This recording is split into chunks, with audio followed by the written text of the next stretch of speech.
can we find better ways to deliver the same outcome, but with fewer resources and in less time, so that people can spend the same time with families and they can do many things with the time that they have in hand? Welcome to the Agile Digital Transformation Podcast, where we explore different aspects of digital transformation and digital experience with your host, Tim Butera, Content and Community Manager at AgileDrop. Hello, everyone. Thanks for tuning in. I'm joined today by Smarthveer Sidana, CEO of the HRTech SaaS platform HireQuotient. In today's episode, we'll be discussing what a people-led digital transformation should look like, and Smart will also tell us a little bit about his sales funnel-based approach to people management. Smart, welcome to the show. It's great to have you as our guest today. Do you want to add anything before we jump to the questions? I'm very excited to be part of the podcast, and thank you so much for having me, Tim. Awesome. So the first thing we need to clear up before we get into the nitty-gritty of it is, why should digital transformation initiatives be people-led, or rather, what does it even mean that they should be people-led?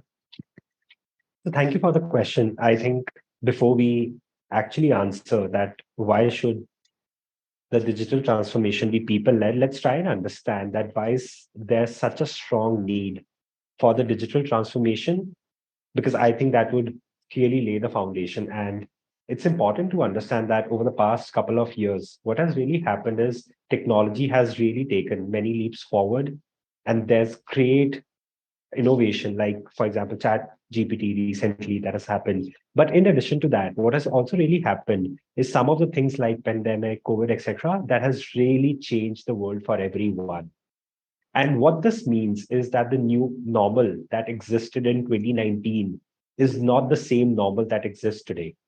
We talk about remote working. We talk about the ways to collaborate in a team. We talk about doing more with less. All of these different themes highlight one key thing that needs to happen in every organization, which is, can we find better ways to deliver the same outcome, but with fewer resources and in less time, so that people can spend the same time with families and they can do many things with the time that they have in hand. So I think with that in mind, digital transformation has become really important for each and every organization and each and every vertical within the organization. Earlier, it used to be restricted to largely the business side, but today it spreads across all. So with that in mind, and to answer your question now, I think you give me one example where technology has implemented or gotten implemented on its own. It's not possible. So it is people who implement technology. It is people who have to first understand the need for a technology to exist. It is people who have to build that technology, adapt that technology, customize it for certain use cases.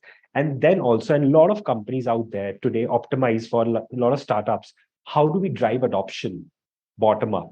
What that means is that if your technology and your digital transformation is not people-led, there is no use of that technology. So I think the answer is very simple. There is no way to drive digital transformation in any vertical, any company, if it is not people-led, and hence the answer for me is very binary.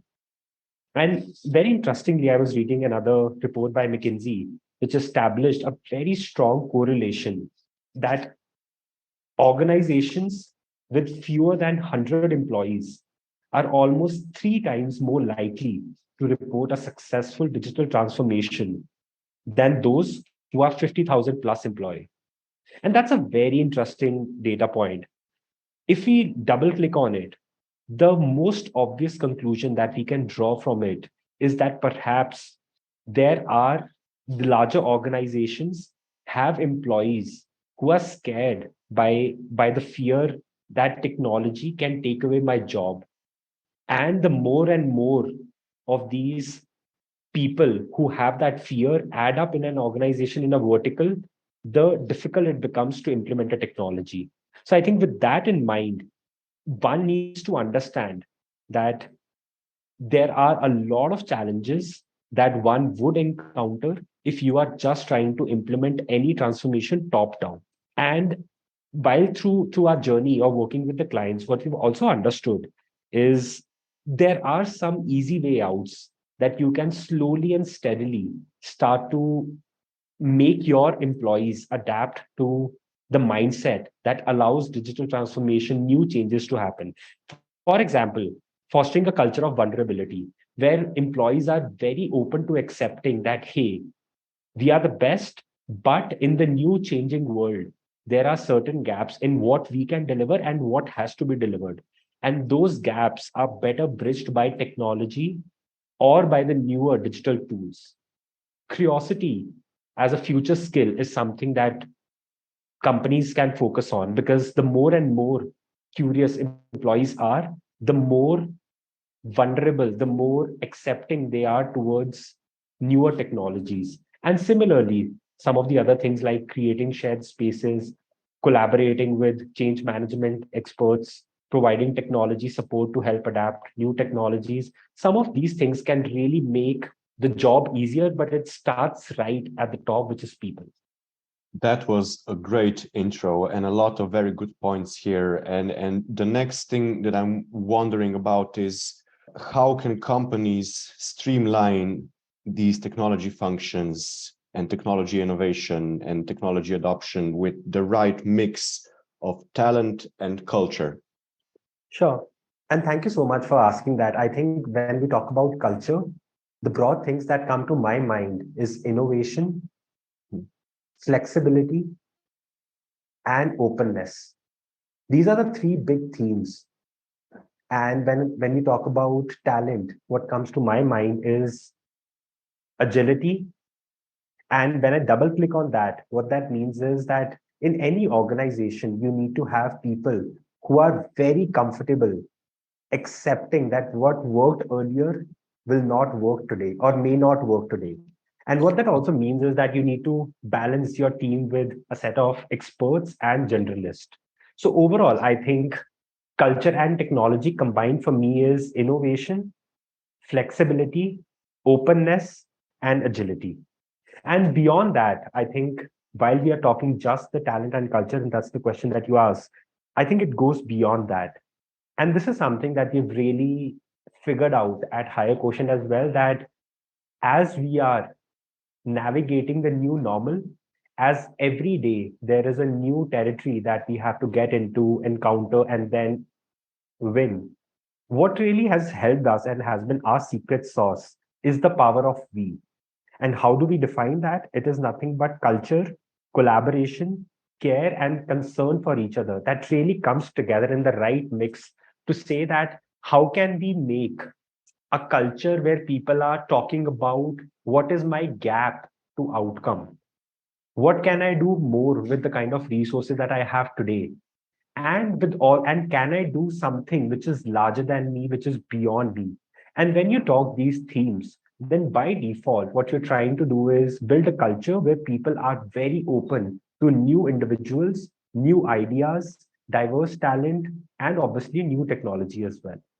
So this is basically the perfect approach for kind of managing people's resistance to change, which, as you pointed out before, is often the thing that kind of holds back companies and enterprises from making a full successful transformation.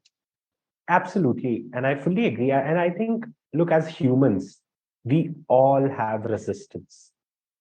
Mhm. Most importantly, I think what we need to understand, and this has helped many leaders in my organization as well, whenever you are doing anything new, the first question that we need to answer to make it successful is just to say that who are the people who would be most affected by the new way we want to do things, be it a customer, be it internal team members.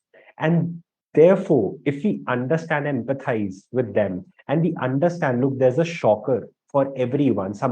Let's take a simple case. If you have been using Salesforce for 10 years, more than 10 years, and there's a better version of Salesforce by a new startup that gets launched, and they have really awesome 10x product.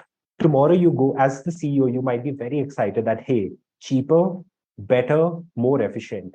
let's go and put this in my company. You go to people. There are people who took 5 years, 6 years to learn how to work with Salesforce, develop the workflows on it. You can't expect them to overnight move to a newer tool. You have to understand that you are shaking their life. You are shaking their day-to-day operations. You are shaking a normal routine for them. And therefore, there has to be a support ecosystem. And it is natural for them to have that resistance and to have that shocker and also tell you that, hey, you know what? Let's not do it. So from that perspective, I find myself often in that position to say that, hey, do we really need to do this when somebody's just coming and shaking my life every day? So it's very normal, and we need to appreciate that. I think one major reason for this resistance to change in a lot of people are also like just the sheer number of economic and societal disruptions we've seen over the last few years. So COVID, the war, all of the economic and supply chain issues, and I'm wondering what specific impacts all of these have had on company culture and on companies' attempt to have their processes be more people-led. Before we actually get to your question, simple answer is that every change in the long term is for good. Mhm. That's a philosophy that I've always believed in. Now, early on, people would definitely resist. People would have a different point of view. But if you take through cycle view, it does benefit each and every stakeholder of the system, of the ecosystem. Every time it could not be human beings, but when you include the entire ecosystem, it benefits everyone. And coming specifically to your question, look, I agree that the societal disruptions, you talk about the broader macro changes that have happened very recently, the entire financial crisis, etc., etc. The only theme that that entire macro change emerged was how do we do more with less?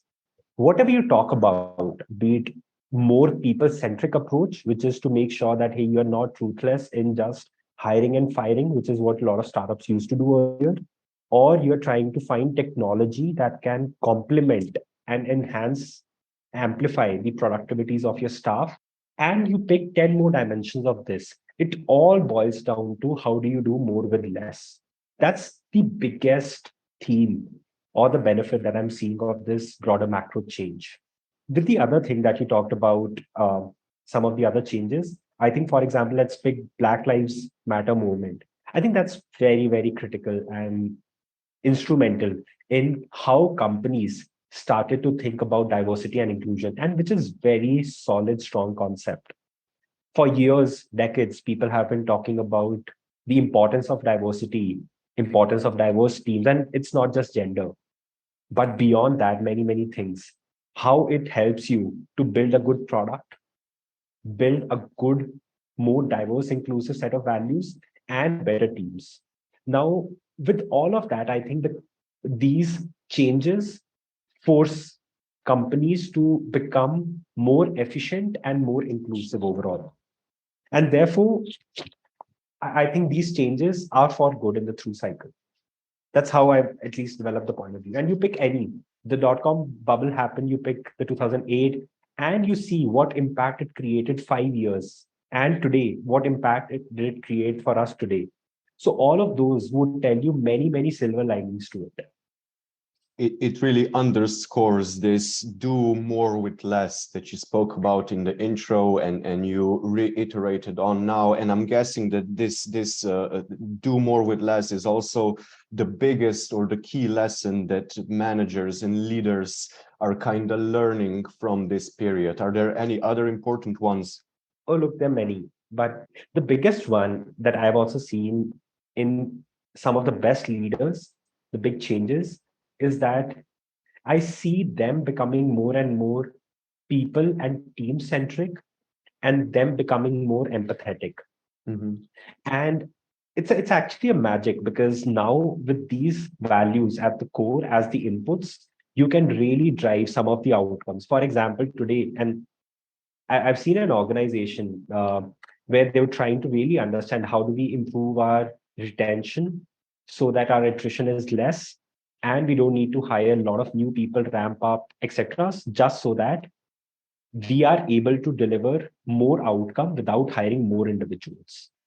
Now, that at the core made the manager realize that, look, what is it that is really making the people go out of the organization? They understood that there are fundamental things that have to be changed in the organization, in the way how people are treated, in the way how they are given career opportunities, in the way how the entire system is not transparent enough in terms of what skills they lack on, why did they not get promoted, etc., etc.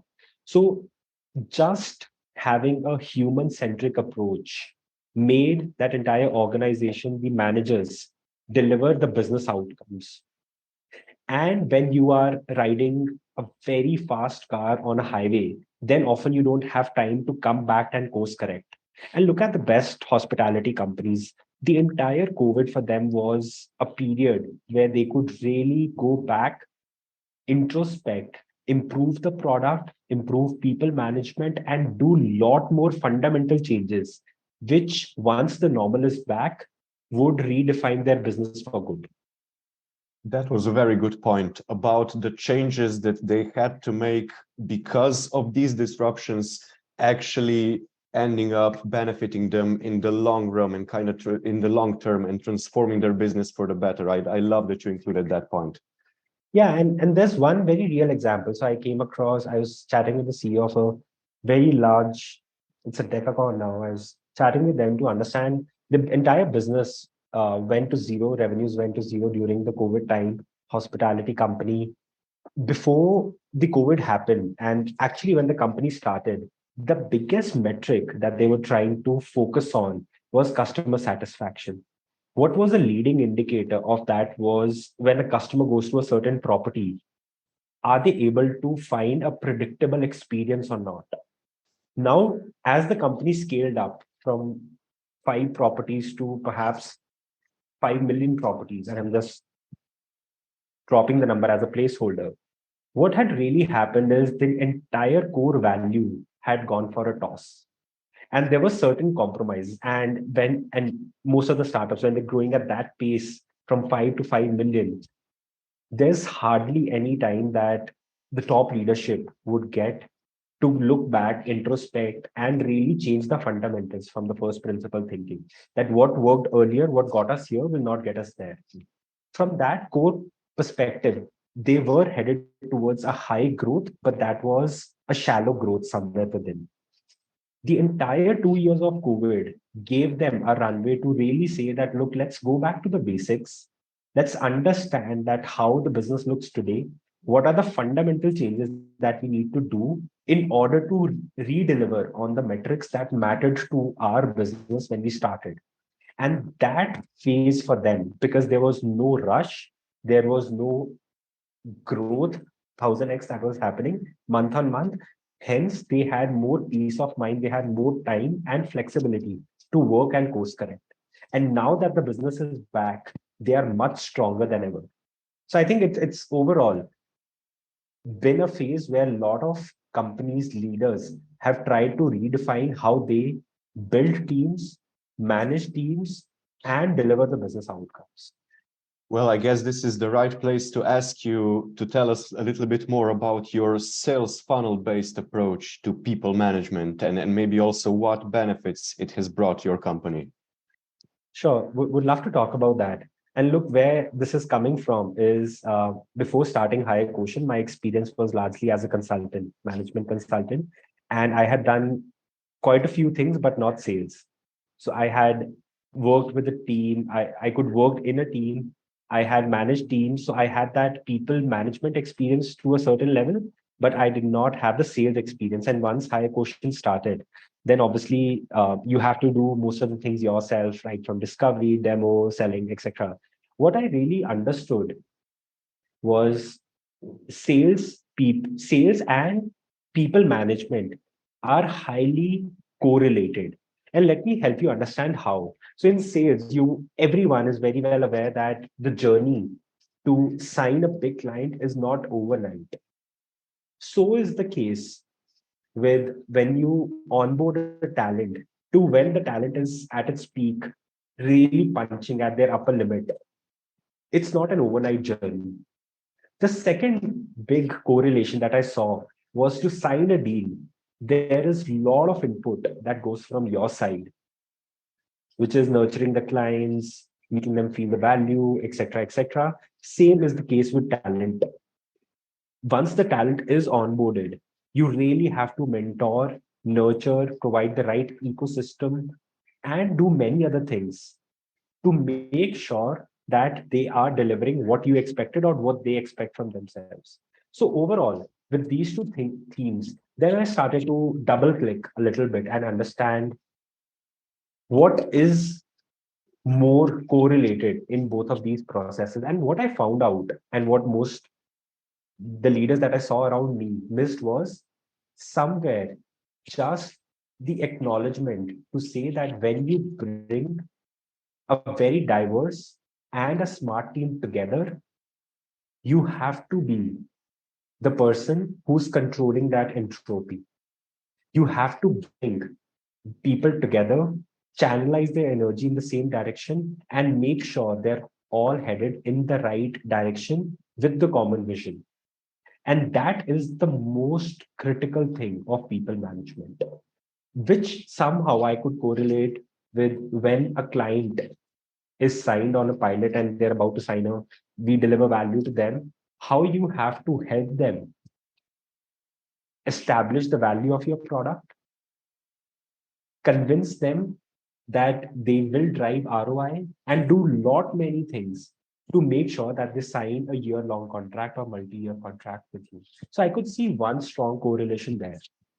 The second thing, which was very, very important for me, was in sales. Often people talk about that when you sell to somebody, your job or your champion in a company, your job is also to make sure that all the relevant decision makers are aligned with that champion to make sure that your product gets adopted.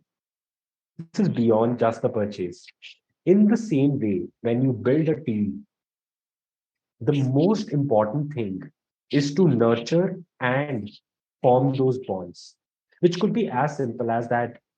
If you have a team, can you make person A feel good about person B? It could be through maybe few conversations, maybe through gestures like sending gifts, etc. But the core idea is that if you are the hook for all of them, then somewhere that team is bound to fail, or it could fail because there's a common failure point. But is there a way that you could pretty much connect A to B to C in a very organic fashion? So all of these, and there are many more, I've published the framework around it.